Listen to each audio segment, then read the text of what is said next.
దేవుని పిల్లలరా, క్రీస్తు విజ్ఞాన సభ అని పెట్టి మిమ్మల్ని అందరినీ ఇక్కడ కూర్చోబెట్టడానికి గల కారణం, బైబిల్లో దేవుడు రాయించిన ఎన్నో సంగతులు, ఎన్నో వాస్తవాలు కొన్నైనా ప్రతిదినము మనం నేర్చుకోవాలి లేదా నేర్పించాలి అన్న ఉద్దేశంతో మరి సభను మరి సహోదరులు తలపెట్టడం జరిగింది. కనుక కొన్ని మాటలు యేసుక్రీస్తుల వారు మన జీవితానికి సంబంధించిన మాటలు కొన్ని నేర్చుకుని మనం సభను ముగించుకొని వెళ్ళిపోదాం. బైబిల్ను దేవుడు రాయించడానికి గల కారణం ఒకటే ఉద్దేశం, భూమి మీద ఉన్న మనుషులంతా తన పిల్లలు గనుక తాను భూమి మీద పుట్టించిన తన పిల్లల విషయంలో ఎలాంటి ఉద్దేశంతో ఉన్నాడు, ఏ సంకల్పంతో ఉన్నాడు, మనం ఎలా బ్రతకాలని ఆలోచిస్తున్నాడు, ఈ బ్రతుకు గురించి ఆయనకున్న సంకల్పం ఏంటి, ఇదంతా చెప్పడానికే దేవుడు బైబిల్ను రాయించాడు.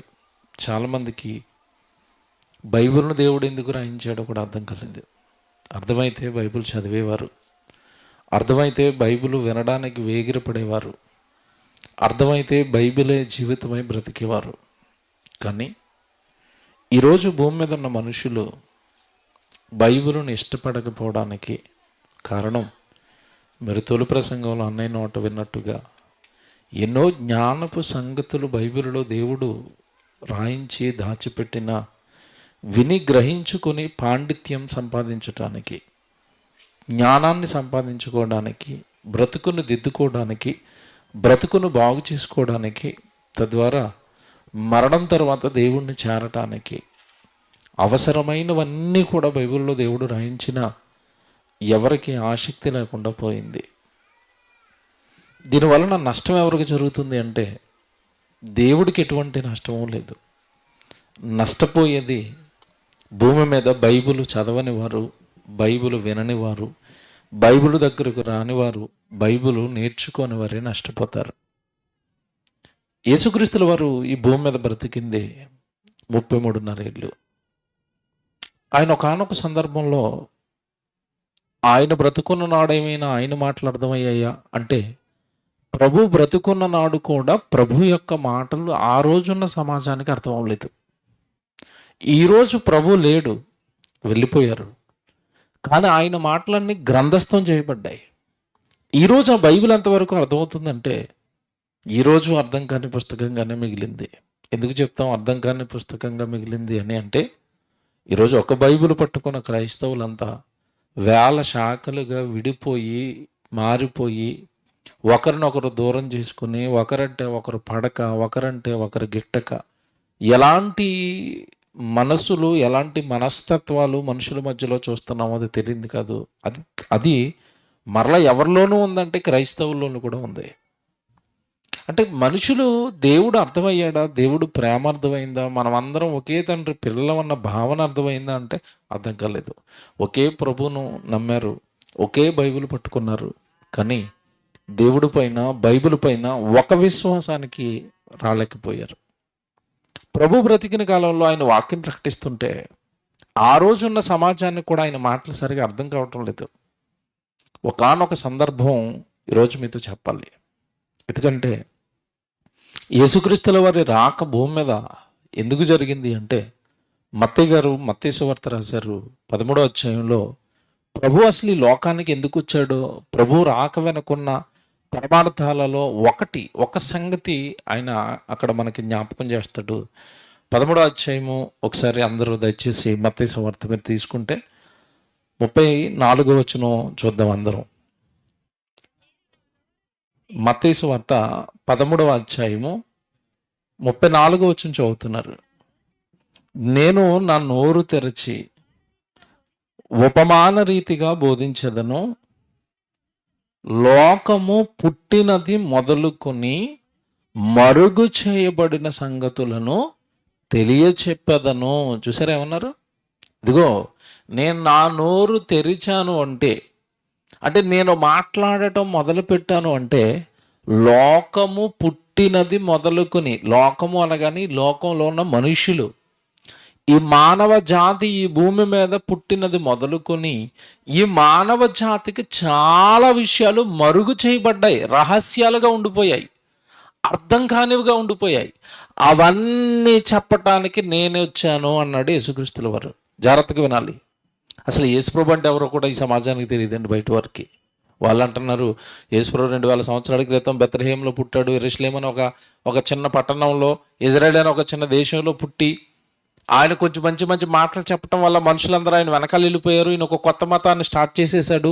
2000 సంవత్సరాల క్రితం పుట్టిన ఒక కొత్త మతం అని క్రైస్తవ్యానికి మతమన్న ముద్ర వేశారు. కానీ ఆయన అంటున్నాడు భూమి మీద బ్రతికిన కాలంలో నేను పుట్టింది ఎందుకంటే, నేను ఈ లోకానికి వచ్చింది ఎందుకంటే మతాన్ని పెట్టడానికి కాదు, మానవ జాతికి తెలియని చాలా రహస్యాలు ఉండిపోయాయి, అవన్నీ నేను చెప్తాను ఇప్పుడు అన్నాడు. మీరు ఈరోజు ఆశ్చర్యపోతారు. ఒక సంగతి విప్పుతాను, ఆయన విప్పిందే, ఆయన చెప్పిందే. లోకానికి తెలియనివి చెప్తానన్నాడు కదా. లోకము పుట్టినది మొదలుకొని మరుగు చేయబడిన సంగతులు చెప్తానన్నాడు కదా. అవి చెప్పడానికే ఈ లోకానికి నేను శరీరధారిగా వచ్చాను అన్నాడు కదా. ఏంటండి లోకానికి తెలియనివి? యేసుక్రీస్తుల వారు చెప్పిన రహస్యాలు, మరుగు చేయబడినవి ఏంటి అంటే ఆయన అనేకం చెప్పాడు. ఆయన అనేక రహస్యాలు విప్పాడు. ఆయన అనేక రహస్యాలు విప్పి ప్రజలకు అర్థమయ్యేటట్టుగా చెప్పాడు. లోకము పుట్టినది మొదలుకొని మరుగు చేయబడిన సంగతులు నేను నా నోరు విప్పి చెప్పేస్తాను. నేను నోరు విప్పాను అంటే, నేను మాట్లాడాను అంటే రహస్యాలు బయటకు వస్తాయి. మానవ జ్ఞానానికి అంతు చిక్కని సంగతులు బయటకు వస్తాయి. మనిషిని బాగు చేసే సంగతులు బయటకు వస్తాయి. మానవ జాతిని ఒక అభ్యున్నతమైన భావాల వైపు నడిపించే మంచి మాటలు నా నోట వస్తాయి.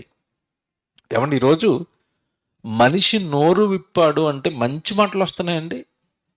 సమాజాన్ని చూడండి, ఎవడైనా నోరిప్పాడంటే మంచి మాటలు వస్తున్నాయా?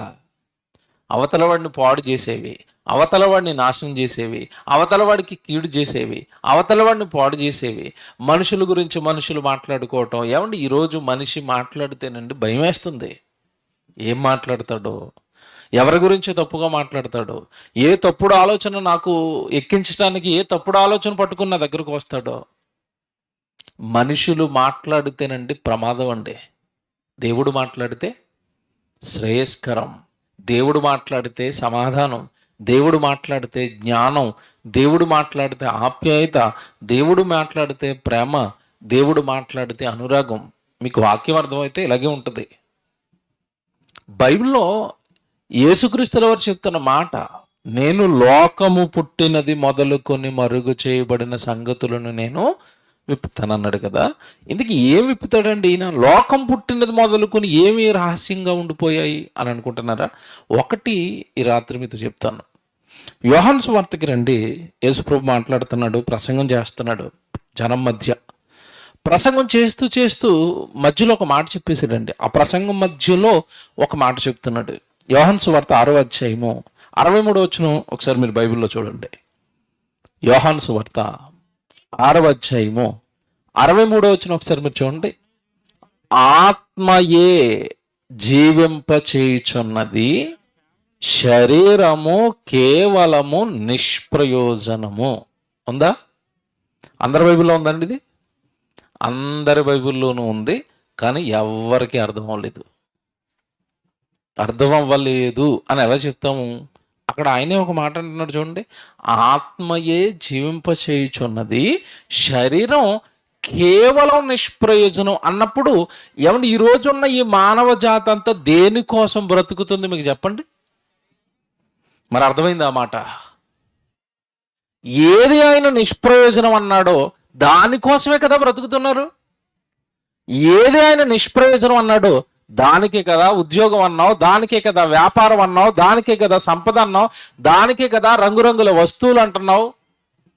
సుఖాలు సంతోషాలు అన్నీ కూడా దేనికి కోరుకుంటున్నారు అంటే శరీరం సుఖంగా ఉండాలి, శరీరం ఆనందంగా ఉండాలి, శరీరానికి అవసరమైనవన్నీ నేను సమకూర్చుకోవాలి. విచిత్రం ఏంటంటే ఇక్కడ మాట్లాడుతాను నేను, ఆయన యేసుక్రీస్తుల వారు ఆత్మయే జీవింపజేయుచున్నది, శరీరం కేవలం నిష్ప్రయోజనం అన్నాడు అంటే ఇప్పుడు ఒక మాట అడుగుతున్నాను, ఇంతకీ శరీరం నిష్ప్రయోజనం అన్నప్పుడు ఆత్మ ఏంటి చెప్పండి? ఇప్పుడు ప్రయోజనకరమైనది, నిన్ను బ్రతికించేది, నాశనము లేనిది. ఇంకొకటి చెప్తాను ఇప్పుడు, అసలు నేను అంటే ఎవరో తెలుసండి? శరీరం కాదు, ఎవరో తెలుసా? ఆత్మే. నీ పేరు దానికే, నువ్వు అనగానే ఆత్మే. అందుకే అంటున్నాడు యేసుక్రీస్తుల వారు, నువ్వు ఉండడానికి తల్లి గర్భంలో 60-70 సంవత్సరాలు ఈ భూమి మీద నువ్వు నివసించటానికి తల్లి గర్భంలో ఒక దేహాన్ని కట్టి ఆ దేహంలో ఆత్మనైన నిన్ను పెట్టి లోకానికి దేవుడు పంపించి ఆ ఆత్మ వలనే నువ్వు బ్రతుకుతున్నావు. ఆ ఆత్మ ఉంది కనుక మాట్లాడుతున్నావు, ఆ ఆత్మ ఉంది కనుక పనికి వెళుతున్నావు, ఆత్మ ఉంది కనుక నీ శరీరం కదులుతుంది, ఆ ఆత్మ ఉంది కనుక పనులన్నీ చేసుకుంటున్నావు. ఒకవేళ దేవుడు పెట్టిన ఆత్మనే దేవుడు తీసుకున్నాడు అనుకోండి, శరీరం ఏమైపోద్దట? కేవలము నిష్ప్రయోజనము అన్నాడు. ఓ మాట అడుగుతాను, మీరు బాధపడకుండా వాస్తవాలు కదా ఇవి ఆలోచించాలి. ఎందుకంటే దేవుడు చెబుతున్న జ్ఞానం అండి ఇది. ఈ కేవలము అన్న పదం మీరు ఎక్కడ చూస్తారు చెప్పండి? ఎక్కడ కనపడుతుంది ఎక్కువగా మీకు? షాపుల ముందు బోర్డు పెడతాడు, పెట్టి బోర్డు ఏమని పెడతాడు తెలుసా? కేవలము 100 రూపాయలు మాత్రమే అన్నాడంటే అర్థం ఏంటి? చాలా చీప్గా వస్తుందని అర్థం, అంతేనా? కేవలం 100 రూపాయలే. అప్పుడప్పుడు ఉల్లిపాయలు బండి వేసుకుని మన ఏమన్నా ఆటో మీద అనౌన్స్ చేసుకుంటూ వస్తాడు, ఏమని? 5 కేజీలు కేవలం 100 రూపాయలే అన్నాడంటే అర్థం ఏంటి? చీప్ అని, డెడ్ చీప్ అని అర్థం. ఇప్పుడు అది కేవలం అన్న బోర్డు యేసు దేనికి పెట్టాడు చెప్పండి అక్కడ? ఆయన దేని నిష్ప్రయోజనం అన్నాడో తెల్లవారు లేస్తే మన ఆలోచనలన్నీ దేనికోసం? ఏం తినాలి, ఏం త్రాగాలి, ఏం ధరించుకోవాలి, ఈరోజు ఏం కూర వండుకోవాలి, రేపేం కూర వండుకోవాలి, ఈ నెలలో ఏ వస్తువు కొనుక్కోవాలి, వచ్చే నెలలో ఏ వస్తువు కొనుక్కోవాలి, ఈ సంవత్సరం ఎంత చీటీలు వేసి ఎన్ని డబ్బులు సంపాదించాలి, ఈ సంవత్సరం ఏం వ్యాపారం చేయాలి, వచ్చే వారం ఏం వ్యాపారం చేయాలి. ఏమంటే మనిషి తెల్లవారు లేస్తే పడుకునేంత వరకు యేసుక్రీస్తుల వారు ఏది నిష్ప్రయోజనం అన్నాడో దానికోసమే బ్రతుకంతా ఇచ్చాడు. అవునా? ఏమంటే ఇది మరి మానవ జాతికి తెలియని రహస్యం కాదా? కళ్ళ ముందు జరుగుతున్నా గుర్తించలేని దాన్ని ఏమంటారు చెప్పండి? అది రహస్యం కదా. మీకు మరుగు చేయబడిన సంగతి ఒకటి చెప్తాను, మీ లోపల ఆత్మ ఉంది. ఆ ఆత్మ ఉండడానికి దేవుడు శరీరాన్ని కట్టాడు. మీరెంతకాలం ఏమనుకున్నారు అంటే మనిషి అనగానే శరీరమే అనుకుంటున్నారు, దానికోసమే బ్రతకాలనుకుంటున్నారు, దానికోసమే పుట్టామనుకుంటున్నారు, అదే జీవితం అనుకుని మీరు మోసపోతున్నారు. అది మిమ్మల్ని ఏం చేస్తుందంటే 60-70 సంవత్సరాల తర్వాత అది హాయిగా శ్మశానానికి వెళ్ళిపోయి మట్టిలో పడుకుంటుంది. ఆత్మనైన మిమ్మల్ని మాత్రం బయటికి గెంటేస్తుంది. ఇప్పుడు మీ పరిస్థితి ఏంటి? ఇంకోటి చెప్తాను, ఇప్పుడు జాగ్రత్తగా వినండి. ఆత్మ గురించి మనిషి ఎందుకు పట్టించుకోడంటే ఆత్మ లోపల ఉంటుందండి. పైకి ఏది కనపడుతుంది? శరీరం కనపడుతుంది. మీకు మాట అడుగుతాను, మనిషి ఎంత ఏమంటే తెలివిగా ఉన్నాడో తినే వాటి విషయంలో, తన విషయం దగ్గరకు వచ్చేసరికి ఎలా మోసపోయాడో మీకు ఒక విషయం చెప్తాను. ఇప్పుడు ఏమంటే అట్టుపళ్ళు తెచ్చుకున్నారండి తినడానికి. అట్టుపండులో పైన తొక్క మంచిదా, లోపల ఉన్న గుజ్జు మంచిదా? ఏది మంచిది? లోపల ఉన్న గుజ్జే. చక్కగా అట్టుపండు తినేశాడు, తొక్క ఏం చేశాడు? తొక్క ఏమైనా అక్కడ పెట్టుకుని పూజ చేస్తారా? డస్ట్బిన్ ఎక్కడ ఉందరని వేసాడు అందులో. అంటే లోపల ఉన్నది ప్రయోజనకరమైనది, పైన ఉన్నది నిష్ప్రయోజనం, వేస్ట్. అది పడేయాలి ఎప్పటికైనా. కోడిగుడు తెచ్చుకున్నారు దేనికోసం? ఆమ్లెట్ వేసుకోవడానికి. ఎలా వేసారు ఆమ్లెట్ చెప్పండి? పగలగొట్టి లోపలిది తీసుకుని పెంకులు ఏం చేశారు? వేస్ట్ అవి. అంటే ప్రయోజనకరమైనవన్నీ లోపలే ఉంటున్నాయి చూడండి. ఇప్పుడు యేసుక్రీస్తుల వారు అంటున్నారు ఆత్మయే జీవింపజేయుచున్నది, శరీరం కేవలం నిష్ప్రయోజనం. నిష్ప్రయోజనం అయిపోయే శరీరం గురించి ఆలోచిస్తున్నా నువ్వు, లోపల ఉన్న నీ గురించి నువ్వు ఎప్పుడైనా ఆలోచించుకున్నావా? ఇదేంటండి లోపల ఉన్న ఆత్మను పట్టుకుని నువ్వు అంటున్నారు? అవును. దానియేలు గ్రంథం 7వ అధ్యాయము 15వ వచనం చూడండి, ఎంత బాగా చెప్తాడు భక్తుడు. దానియేలు గ్రంథం 7వ అధ్యాయము 15వ వచనం చూడండి. దానియేలు గ్రంథం 7వ అధ్యాయము 15వ వచనం చదువుతున్నారు. నాకు కలిగిన దర్శనములు, దేవుడు నాకు దర్శనాలు ఇచ్చాడు కదా, ఆ దర్శనములు నన్ను కలవరపరుచుచున్నవి, నన్ను చాలా భయానికి గురి చేస్తున్నాయి. దానియేలును నేను, జాగ్రత్త చదవాలి అక్కడ పదాలు, నెమ్మదిగా చదవండి, బైబిల్ చూసుకోండి. దానియేలును నేను నా దేహములో మనోదుఃఖము గలవాడనైతిని అన్నాడు. చూడండి, ఉందా అలాగే? దానియేలును నేను, జాగ్రత్తగా వినండి, దానియేలును నేను నా దేహములో మనోదుఃఖము గలవాడగా ఉన్నాను. దానియేలనే నేను దేహాన్ని కాదు, దానియేలనే నేను దేహంలో ఉన్నాను. ఎంత బాగా చెప్పాడు అంటే, ఇప్పుడు దానియేలు అన్న పేరు దేహానికా ఆత్మకా? మీరు చెప్పండి. ఆత్మకే. దానియేలును నేను దేహంలో ఉండి బాధపడుతున్నాను, ఎందుకంటే దేవుడు నాకు చూపించిన దర్శనాలు అలాంటివి. రాబోయే విపత్తులు చెప్పాడు, ప్రపంచ నాశనం చెప్పాడు, ప్రజలకు రాబోయే భయంకరమైన కార్యక్రమాల గురించి దేవుడు నాకు చెప్పగానే ఈ మానవ జాతి పట్ల దేవుడుకున్న ఉగ్రతను చూసి, మానవ జాతి పట్ల దేవుడుకున్న కోపాన్ని చూసి, ఇదిగో ఈ దేహంలో ఉండిపోయిన నేను, ఆత్మనైన నేను, దానియేలునైన నేను చాలా కలవరపడుతున్నాను అన్నాడు. ఒక్క సంగతి ఇక్కడ మీకు చెప్పాడు దేవుడు దానియేలు గారి ద్వారా.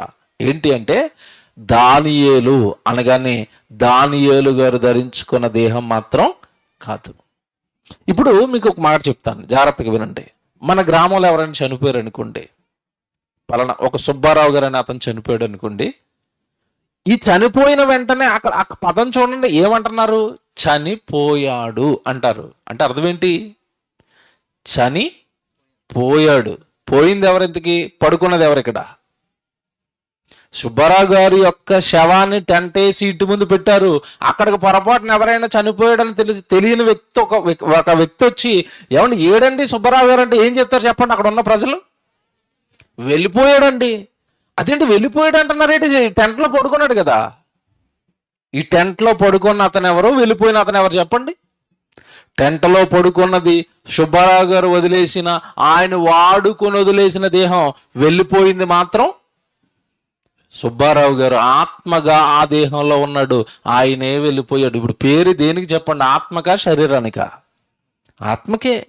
మీరు డాక్టర్ గారి దగ్గరికి వెళ్తారు, ఈ చెయ్యి లాగేస్తుంది అనుకోండి. డాక్టర్ గారి దగ్గరికి వెళ్ళి మీరు ఏమని చెప్తారు చెప్పండి?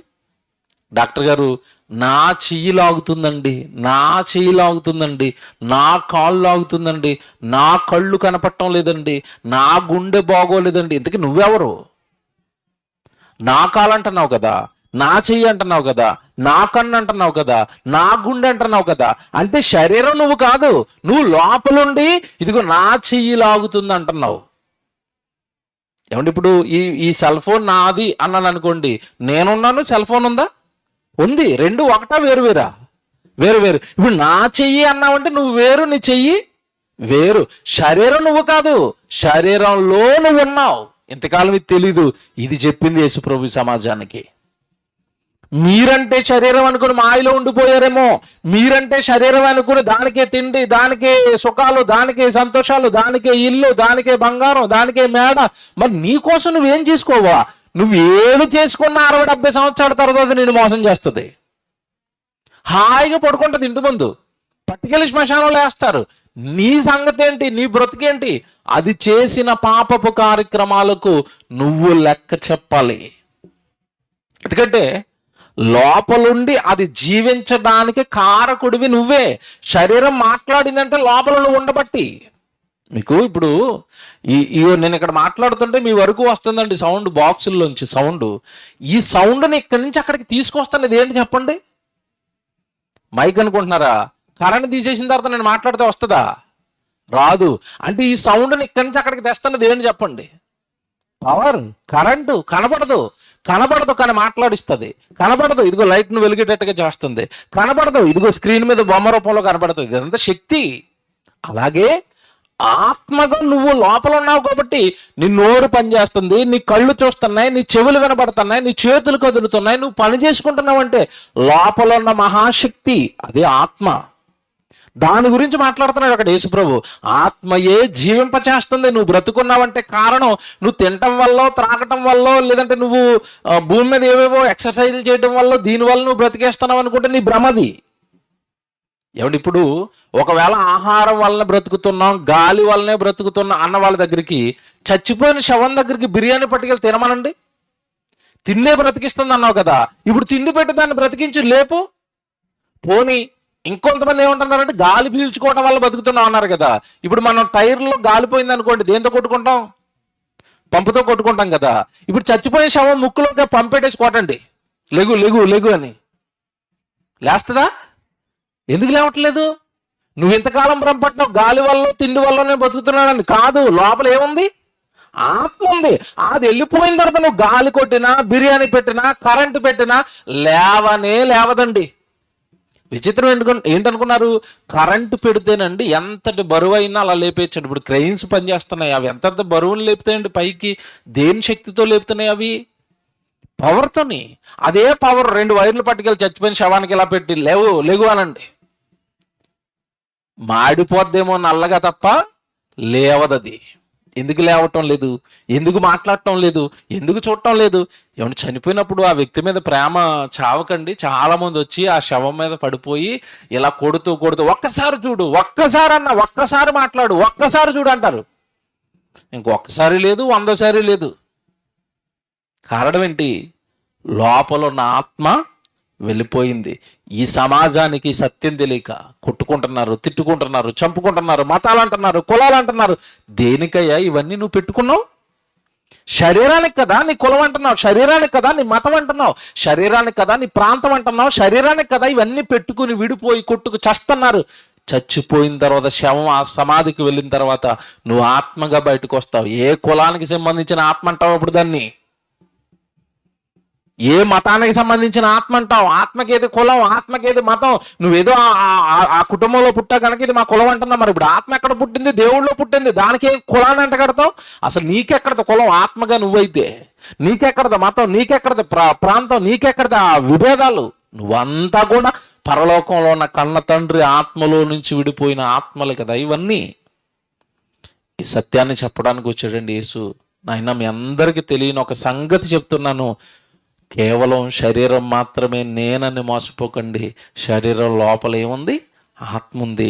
శరీరం కేవలం నిష్ప్రయోజనం. 60-70 ఏళ్ల తర్వాత శరీరం ఒక్కసారి మరణం వచ్చింది అంటే దానిని ప్రజలు, నిన్ను నమ్మిన వాళ్ళు, నీ వాళ్ళు కూడా దాన్ని ఉంచుకోరు. తీసేయండి తీసేయండి తీసేయండి. ఆయనే వెళ్ళిపోయాడు, మా అమ్మే వెళ్ళిపోయింది, లోపల ఉంది మా అమ్మ వెళ్ళిపోయింది, లోపల ఉన్నాడు మా నాన్న వెళ్ళిపోయాడు, ఆయన వదిలేసిన తొడిగిది, ఇది మాకెందుకు, తీసేయండి దీన్ని. ఆయన వెళ్ళిపోయాడు. ఎక్కడికి వెళతారు? నువ్వు బయటకు వచ్చిన తర్వాత, శరీరంలో నుంచి నువ్వు బయటకు వచ్చిన తర్వాత నువ్వు ఎక్కడికి వెళ్ళాలి? నీకు తెలియదు ఇంతకాలం ఇవన్నీ. మరలా యేసే చెప్పాలి, నాయనా, ఆత్మకి మరణం తర్వాత మరొక లోకం ఉంది. నీ శరీరపు క్రియలు బాగుంటే, నీ శరీరంలో ఉన్నంతకాలం నువ్వు నీతిగా న్యాయంగా ఉంటే, ఎలాగో మనం ఉండలేం గనక, ఎలాగో మన పాపాలు చేసేసాం గనక, ఒక్కసారి యేసు దగ్గరకు వచ్చి నీ పాపాలు ఒప్పుకొని బాప్తిసం తీసుకొని నువ్వు పాపాలన్నీ కడుక్కుని పరిశుద్ధుడిగా బ్రతికితే పరలోకంలో ఉన్న కన్న తండ్రి దగ్గరకు నీ ఆత్మ వెళుతుంది. శరీరం కోసం బ్రతికింది చాలు, శరీరం కోసం ఆలోచించింది చాలు. ఏమండి, యేసుప్రభు మాటను ఏమైనా సమాజం పట్టించుకుందా అంటే పట్టించుకోలేదండి. అక్కడ ఏమన్నాడు ఆయన? ఆత్మయే జీవింపజేయుచున్నది, శరీరం కేవలం నిష్ప్రయోజనం. యేసు కేవలం నిష్ప్రయోజనం అన్నాడు కదా. ఈరోజు ప్రపంచంలో ఉన్న వస్తువులన్నీ కూడా దేనికి కనిపెడుతున్నారండి? ఆత్మగా, శరీరానిగా? నాకు తెలిసి కాకినాడలో డీమార్ట్ పడి ఉంటుంది, నాకు తెలిసి. ఉన్నదా? రైట్. డీమార్ట్కి వెళ్ళారండి ఎప్పుడన్నా? 3 ఫ్లోర్లు 4 ఫ్లోర్లు ఉంటాయి కదా. ఈ 3 ఫ్లోర్లో ఉన్న వస్తువులన్నీ కూడా దేనికి చెప్పండి? ఎక్కడైనా ఎవడైనా ఒక్క షాపింగ్ మాల్ పెట్టి ఆత్మకు సంబంధించిన వస్తువులు అమ్మబడును అని పెట్టాడా? ఒక్కడ పెట్టడం ఏంటండి? అంటే యేసు చెప్పిన మాట ఎవరికి ఎక్కలేదు, అర్థం అవ్వలేదు. పోనీ నువ్వెన్ని వస్తువులు కనిపెట్టినా చావునేమైనా ఆపుతావా? నీ శరీరాన్ని ఏమైనా నిలబెట్టుకుంటావా ఈ భూమి మీద? ఆగదే, ఆపలేవే. నువ్వు వెళ్ళిపోవాలే. అన్నీ తెలిసి ఎందుకయ్యా ఈ శరీర మాయలో బ్రతుకుతున్నావు? ఎందుకు శరీర మాయలో బ్రతుకుతున్నావు? ఒక మాట చెప్పాలండి, ఒక మాట చెప్పి ముగించాలి. శరీరంలో ఉన్న ఆత్మ రక్షించబడాలి అంటే నీ కోసం నువ్వు బ్రతకటం కాదు, పాపపు లోకం కోసం బ్రతకటం కాదు, ఈ శరీరపు సుఖాల కోసం బ్రతకటం కాదు. ఎలాగయ్యా బ్రతకాలి అంటే ఒకసారి దేవుడు చెప్తున్న వాస్తవాలు చూడండి. యెహెజ్కేలు గ్రంథం 3వ అధ్యాయం తీసుకోండి అందరూ. యెహెజ్కేలు గ్రంథం 3వ అధ్యాయం తీసుకోండి అందరూ. 18వ వచనం చదువుదాం. యెహెజ్కేలు గ్రంథం 3వ అధ్యాయము 18వ వచనం చూడండి అందరూ. అవశ్యముగా నీవు మరణమవుదువని నేను దుర్మార్గుని గూర్చి ఆజ్ఞయ్యగా నీవు అతనిని హెచ్చరిక చేయకయు అతడు జీవించున్నట్లు తన దుర్మార్గతను విడిచిపెట్టవలనని వానిని హెచ్చరిక చేయకయు ఉండిన ఎడల ఆ దుర్మార్గుడు తాను చేసిన దోషమును బట్టి మరణమవును, కానీ అతని రక్తమునకు నిన్ను ఉత్తరివాదిగా ఎంచుదును. ఏమైంది చెప్పండి, మీకు ఏమర్థమైంది చెప్పండి. ఇదిగో ఒక దుర్మార్గుడు ఉన్నాడు, దేవుడు ఉన్నాడని తెలీదు, దేవుని కుమారుడు అని తెలీదు, పాపంలో బ్రతుకుతున్నాడు, ఇదే జీవితం అనుకున్నాడు, ఈ శరీరం ఉండే 60-70 ఏళ్ళ జీవితమే జీవితం అనుకున్నాడు, పాపాలు చేసుకుంటూ తిరుగుతున్నాడు, నేరాలు చేసుకుంటూ తిరుగుతున్నాడు. వాడికి నువ్వు దేవుడి గురించి చెప్పవలసిన బాధ్యత నీ మీద ఉంది. ఒకవేళ నువ్వు చెప్పలేదనుకోండి, వాడు ఎలాగో చచ్చిపోతాడు ఆ దుర్మార్గంలోనే. కానీ వాడు చచ్చిపోయినందుకు, వాడికి దేవుడి గురించి నువ్వు చెప్పనందుకు నిన్ను ఉత్తరవాదిగా పెడతా. నువ్వే సమాధానం చెప్పాలి వాడి ప్రాణానికి అంటున్నాడు. వాడి ఆత్మ నరకానికి వెళ్ళిపోయిందంటే కారణం దేవుడి గురించి తెలిసి నువ్వు కదా చెప్పలేదు వాడికి. ఏమంటే ఈరోజు క్రైస్తవులు ఎలా ఉన్నారంటే అందరూ లోకం కోసం బ్రతుకుతున్నారు, క్రైస్తవులు లోకం కోసం బ్రతుకుతున్నారు. అందరూ సాయంత్రం అయిపోయేసరికి టీవీలు, సీరియళ్ళు, జబర్దస్తులు అంటుంటే క్రైస్తవులు కూడా అదే అంటున్నారు. సాయంత్రం ఉదయం అంతా పని చేసుకున్నారు, సాయంత్రం ఏదో గ్రామానికి వెళ్ళి ఒక ప్రార్థన పెట్టి అక్కడ ఒక పాట పాడో, ఒక వాక్యం చెప్పో, ఎవరో ప్రభువు నమ్మని వాళ్ళు అక్కడ ఒక కూర్చోబెట్టారు, 2 దేవుడు మాటలు చెప్పొచ్చు కదా. పోనీ మీ కుటుంబంలోనే ప్రార్థన పెట్టుకుని మీ చుట్టుపక్కల వాళ్ళు ఎవరో పిలుచుకుని అక్కడ దేవుడి గురించి చెప్పొచ్చు కదా. మీకే దేవుడి గురించిన బాధ్యత లేకపోతే, మీకే దేవుడు అర్థమైన తర్వాత దేవుడి కోసం చెప్పాలి, వెళ్ళాలి, దేవుడి వైపు కొంతమందినైనా మళ్లించాలని ఆశ మీకే లేకపోతే ప్రమాదంలో మీరే ఉన్నారు. మీ చుట్టుపక్కల ఎవరు చనిపోయినా సరే నువ్వు వాడికి దేవుడి గురించి చెప్పనందుకు వాడి ఆత్మకు కూడా సమాధానం నువ్వే చెప్పాలట. ఊరకనే కష్టపడి తిరగటం లేదండి మేము. ఊరకనే పిల్లలు ఎండనక ఈరోజు పిల్లల కష్టం చూస్తారంటే ఇందాక తమ్ముడు చెప్తుంటే నాకు నిజంగా చాలా బాధేసింది. మధ్యాహ్నం 2 గంటల నుంచి నిలువు ఎండలో పనిచేస్తున్నామని ఇవన్నీ వేయడానికంటే ఎవడు ఈరోజు ఎండలు ఎంత భయంకరంగా ఉన్నాయి మనకి తెలియదు కదా. ఇంట్లోంచి మనమే బయటికి రాలేకపోతాను. ఆ యవ్వన పిల్లలు వాళ్ళకి ఏంటండి అసలు మధ్యాహ్నం 2 గంటలకి ఏమండి మండు టెండల్లో ఇవన్నీ కట్టారు, బాక్సులు పెట్టారు, మనం వస్తామని ఇవన్నీ సిద్ధం చేశారు. వాళ్ళకి ఒకటి అర్థమైంది, మాకున్న కాలంలో మాకు దేవుడిచ్చిన అవకాశాలను ఉపయోగించుకుని ప్రతి గ్రామానికి దేవుడి గురించి మేము చెప్పేయాలి. చూసారు వాళ్ళు ఎంత సేఫ్ జోన్లోకి వెళ్ళిపోతున్నారో. మనకి వాక్యం చెప్పడం వల్ల, మనకి వాక్యం చెప్పించడానికి వాళ్ళు కష్టపడటం వల్ల. ఇదిగో ఈ వచ్చిన వాళ్ళు దేవుడు ఒకవేళ మీరు చెప్పారంటే ఎస్ ప్రభు మేము చెప్పేశాం సభ పెట్టి, వాళ్ళు సేఫ్. ఇప్పుడు సేఫ్ అని మీరు అలా చెప్తారా? ఇప్పుడు కింద చదవండి, తర్వాత వచ్చిన చూడండి 19వ వచనం. అయితే నీవు ఆ దుర్మార్గునికి హెచ్చరిక చేయగా అతడు తన దుర్మార్గత నుండి, దుష్క్రియల నుండి మరలిన ఎడల అతడు తన దోషమును బట్టి మరణమవును, గాని నీ ఆత్మను నీవు తప్పించుకొందువు. నీవు అన్న దగ్గర బ్రాకెట్లు ఏమని చెప్పండి. నీవు అన్న చోట పక్కనే ఉంది ఆత్మ. చెప్పినందుకు నీ ఆత్మ తప్పించుకుంటది, చెప్పినందుకు నీ ఆత్మ నిత్యజీవంలోనికి వెళ్ళిపోద్ది. దేవుడి గురించి చెప్పారా? దేవుడి గురించి చెప్పించారా? దేవుడి కోసం పని చేశారా? దైవజనులకి వెనకాల సపోర్ట్గా ఉండి మీ గ్రామాల్లోకి తీసుకెళ్లి వాక్యం చెప్పించారా? దేవుడి గురించి చెప్పించారా? అయితే మీరు సేఫ్, మీ ఆత్మను మీరు తప్పించుకుంటారు. ఇప్పుడు నీవు అనగానే శరీరం కాదు, ఏమని చెప్పారు అక్కడ? ఆత్మ. అంటే ఆత్మ దేవుని దగ్గరికి వెళ్ళిపోవాలి అంటే భూమి మీదను శరీరంలో ఉన్నంత కాలం ఏం చేయాలి చెప్పండి. ఇప్పుడు నాకు దేవుడి గురించి చెప్పండి. చెబుతారు ఇంకా 20వ వచనం. మరియు నీతి గలవాడు తన నీతిని విడిచి దుర్నీతిని అనుసరించినందున నేను అతని ముందర అభ్యంతరము పెట్టగా అతడు మరణమవును, కానీ నీవు అతనిని హెచ్చరిక చేయని ఎడల పూర్వము తాను చేసిన నీతి జ్ఞాపకమునకు రాకుండా అతడు తన దోషమును బట్టి మరణించిపోతాడు. ఇదిగో ఒకప్పుడు నీతిమంతుడే, ఇప్పుడు దారి తప్పాడు, తప్పుడు కార్యక్రమాలు చేస్తున్నాడు, పాపం చేస్తున్నాడు, భిన్నంగా ఆలోచిస్తున్నాడు దేవుడికి. అతని ముందర కూడా మీరు చెప్పండి, ఎందుకయ్యా ఇలా చేస్తున్నావు అంటే, ఒకవేళ దారి తప్పినా పూర్వకాలంలో నేను చాలా కార్యక్రమాలు చేశాను, చాలా సభలు పెట్టాను, చాలా సెమినార్లు చేశాను, చాలా సువార్తలు చేశానని ఒకప్పుడు చేశాను అంటున్నావేమో, ఇప్పుడు అవన్నీ మర్చిపోయావేమో. ఒకవేళ నువ్వు ఇప్పుడు స్టిల్ నీ మరణానికి ముందు గనక నువ్వు దేవుడి సేవలో లేకపోతే, దేవుడి కార్యక్రమాలలో లేకపోతే, ముందు చేసినవన్నీ మరుగు చేయబడతాయి. చివరిలోనూ దేవుడి కోసం బ్రతకటం లేదు. ఇది దోషమే, ఇది పాపమే. కనుక ముందు జరిగించినవి జ్ఞాపకంలోనికి రావు, నీ దోషాన్ని బట్టి మరణిస్తావు అన్నాడు. ఇప్పుడు చూడండి ఆ తర్వాత మాట 21. అయితే పాపము చేయవలదని నీతి గల వానిని నీవు హెచ్చరిక చేయగా అతడు హెచ్చరింపబడి పాపము చేయక మానిన ఎడల అతడు అవశ్యముగా బ్రతుకును. నీ మట్టుకు నీవును, చూసారండి అలాగ రాస్తున్నాడు, నీ మట్టుకు నీవును పక్కన ఆత్మను తప్పించుకొందువు. సహోదరుని సరిచేయడానికి, సహోదరుని బాగు చేయడానికి, సహోదరుని దేవుడు పనిలో నిలువ పెట్టడానికి, సహోదరుని సన్మార్గంలో ఉంచడానికి నువ్వు పడుతున్న కష్టం ఏంటి? నీ ఆత్మ కోసం నువ్వేం చేసుకుంటున్నావు భూమి మీద? ఇవన్నీ నండి ఇప్పుడు నేను చెప్పాను చూసారు, సభలు అంటారా, దేవుడు పనులు అంటారా, దేవుడి కార్యక్రమాలు అంటారా, ఇవన్నీ ఆత్మకు ప్రయోజనకరమైనవి. శరీరానికి ఎలా ఉంటాయంటే వెరుబాగులలో కనబడతారు. అదేంటంటే 10,000 ఏమంటే 10,000 డబ్బులు ఉన్నాయట, దాచుకోక ఏదో వస్తువు కొనుక్కోక, లేదంటే మా దగ్గర 10,000 ఉంటే సప్పెట్టేస్తామండి. ఈ లోకానికి ఎలా కనపడతాడంటే అలాంటి వాడికి ఏంటంటే డబ్బులు ఎలాగొస్తున్నాయి, ఎప్పుడు సభలు అంటున్నాడు, ఎప్పుడు ఖర్చులు అంటున్నారు, ఎలాగొస్తున్నాయి డబ్బులు, ఎందుకంటే అలా వృధాగా ఖర్చు పెట్టేస్తున్నారు? నువ్వు శరీరపు మాయలో ఉన్నావు గనక అది నీకు వృధా అనిపిస్తుంది. అది జరిగిస్తున్నది వాళ్ళ ఆత్మను వాళ్ళు రక్షించుకోవడానికి. చెప్పండి, చెబితే ఆత్మను తప్పించుకుంటావు, చెప్పకపోతే నీ శరీరము నువ్వు నిత్యాగ్ని దండానికి వెళ్ళిపోయి కాలిపోతావు. కారణం ఏంటో తెలుసా? శరీరం దేవుడిది, ఆత్మ దేవుడిది, నువ్వు అనుభవిస్తున్న ఈ ప్రకృతి దేవుడిది, నువ్వు ఆరగిస్తున్నవన్నీ ఆయనవే, నువ్వు త్రాగుతున్న నీళ్ళు ఆయనవే, నువ్వు ఉంటున్న భూమి, పైన ఉన్న ఆకాశము అన్ని ఆయనవే అయినప్పుడు, ఆయన కోసం నువ్వేమి చేయనప్పుడు నీ ఆత్మను ఎలా తప్పిస్తాడో నరకం నుండి, నీ ఆత్మను ఎలాగ తన యొద్దకు చేర్చుకుంటాడు? మీరు చెప్పండి, బాగా ఆలోచించుకోండి. యేసుక్రీస్తుల వారు చనిపోతున్నారు. చనిపోయే ముందు సిలువలో ఉన్నప్పుడు ఆయన చనిపోయే ముందు పలికిన మాట ఏంటో తెలుసా? తండ్రి, నా ఆత్మను మీ వద్దకు చేర్చుకోనండి. స్టెఫను చచ్చిపోతున్నాడు రాళ్లతో కొడుతున్నప్పుడు. ఆ స్టెఫనులో చివరిలో కూడా ఏమంటున్నాడు తెలుసా? ప్రభువా, నా ఆత్మను మీ వద్దకు చేర్చుకోనండి. ఆత్మలను చేర్చుకోవాలా? ఆత్మలను అప్పగించుకోవాలా దేవుడికి? అవునండి.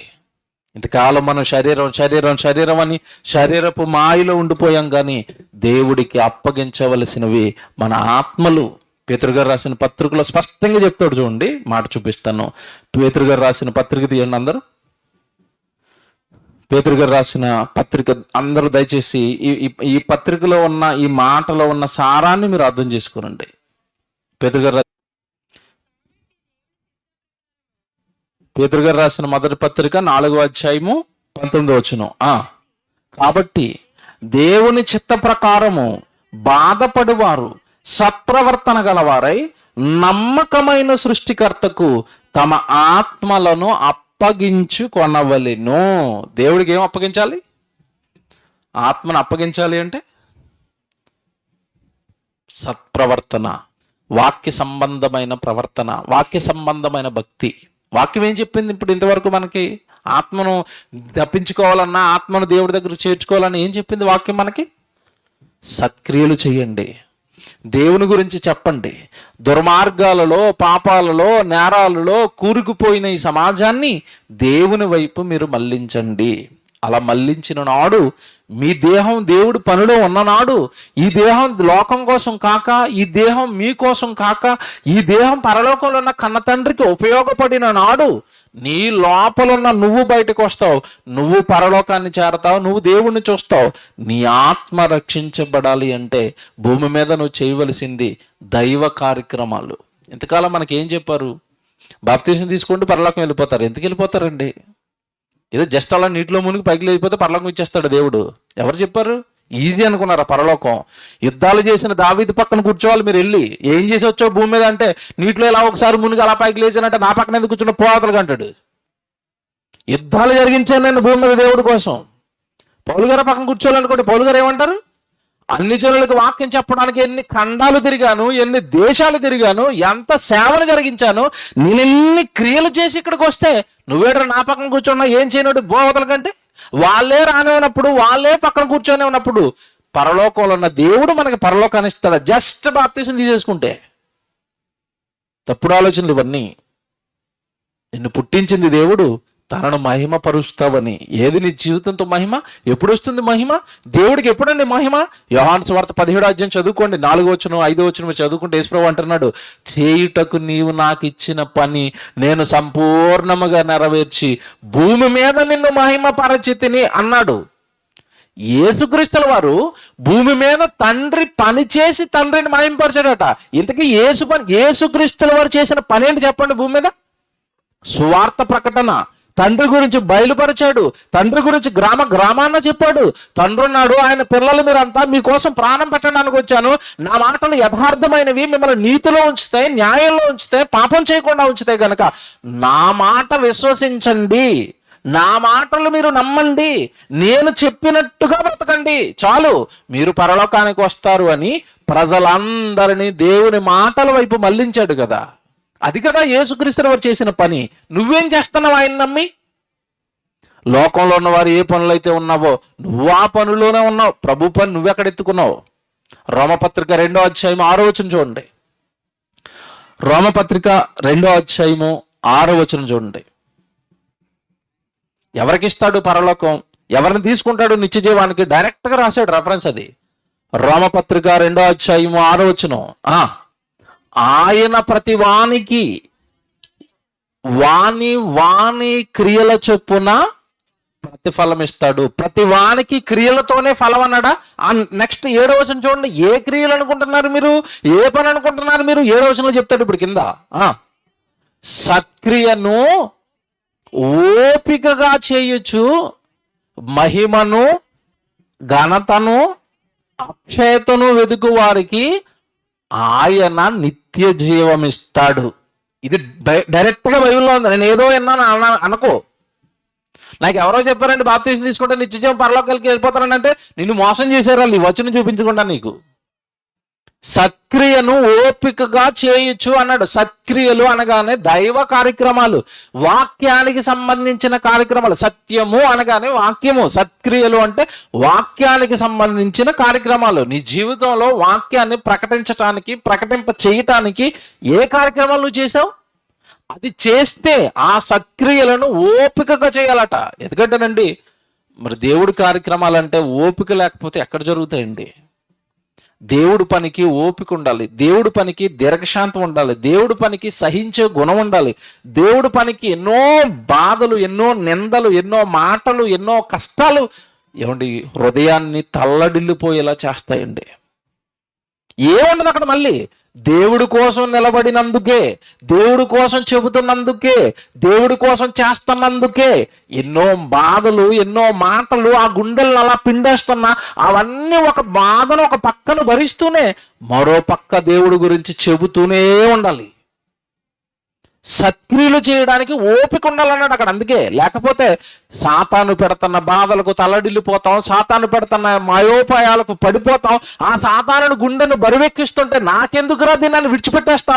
వద్దు నాయనా, దేవుడు పని అనేసరికి ఓపికతో జరగాలి. ఆ ఓపికతో కొద్ది కాలం సహించు, కొద్ది కాలం ఓపిక పట్టుకో. నువ్వు ఉండేదంతా భూమి మీద 60-70 సంవత్సరాలు కదా, అందులో 30 సంవత్సరాలు నిద్రపోతావు కదా. నువ్వు పని చేసేది 30 సంవత్సరాలే కదా. గట్టిగా సంపూర్ణంగా సేవ చేస్తే దీంట్లో ఓపిక లేకపోతే ఎలాగా? దీంట్లో సహనం లేకపోతే ఎలాగా? దీన్ని భరించుకోలేకపోతే ఎలాగా? అందుకే అంటున్నాడు అక్కడ, సత్క్రియను ఓపికగా చేయండి. లేకపోతే ఓపిక లేకపోతే ఎక్కువ రోజులండి దేవుని సేవను జరిగించలేము. ముందు దేవుడు పనిచేస్తున్న వాళ్ళకి ఓపిక ఉండాలి, ఓపికతో భరించుకునే తత్వం ఉండాలి. అలా భూమి మీద ఎన్ని కష్టాలు వస్తున్నా, ఎన్ని నిందలు వస్తున్నా, భూమి మీద నువ్వు దేవుడి పనిని జరిగిస్తే అప్పుడు దేవుడు నీకు ఏమిస్తాడట? నిత్య జీవం అనగా నీ ఆత్మను చేర్చుకుంటాడు. శరీరం ఎలాగో మీ గ్రామంలో ఉన్న శ్మశానంలో ఉండిపోద్ది. నువ్వు పరలోకానికి వెళ్ళాలి అంటే ఈ దేహంతో దేవుడి పనిని జరిగించండి.